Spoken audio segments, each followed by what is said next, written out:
Welcome to The Invisible Killer, Understanding and Preventing Electrostatic Discharge, or ESD.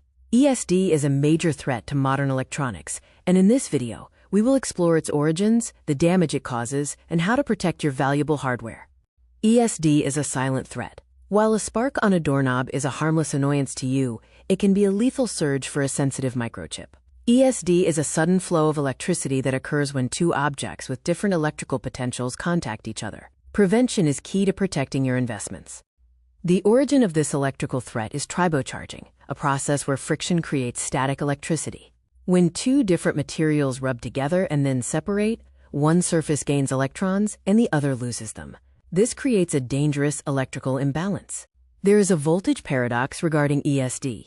Humans can only feel a spark at around 3,000 volts. However, most microchips can be destroyed by surges of just 10 to 30 volts. This means you can destroy hardware without even feeling a spark. High-voltage sparks create intense, localized heat, leading to microscopic destruction within the component. This can result in melted traces, where the wire blows out, punctured oxide causing a short circuit, or vaporized metal due to extreme energy. ESD damage falls into two types of failure: catastrophic and latent damage. Catastrophic failure is immediate, destroying the internal structure, and the component never powers on. Latent damage is delayed, weakening internal pathways, causing the component to degrade slowly over time. Latent damage can manifest as intermittent errors and premature aging, where a processor might fail in months instead of years. It can also cause memory loss due to static corruption.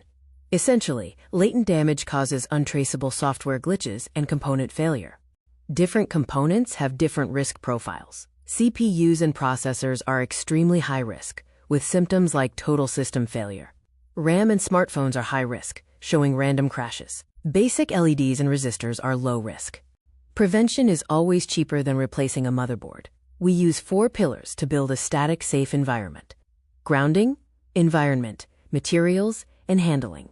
Pillar 1 is grounding. You must equalize electrical potential. Use an anti-static wrist strap, clipped to a grounded metal object, to constantly drain static from your body. Alternatively, use the touch technique to frequently ground yourself. Pillar 2 is managing your environment. Rule 1. Control the humidity, aiming for 50% relative humidity, as moisture dissipates static. Rule 2.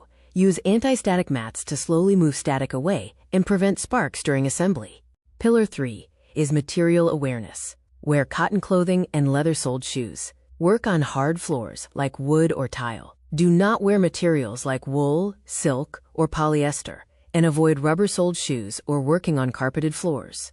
Pillar 4 is proper handling. Always hold the board by the edges. Never touch the gold pins or the teeth of a RAM stick. Skin oils conduct electricity, increasing the risk of a direct strike to the logic gates. Use the Faraday cage effect to protect components during storage. Keep unused parts in static shielding bags. The bags deflect external electrical fields, ensuring the contents remain safe.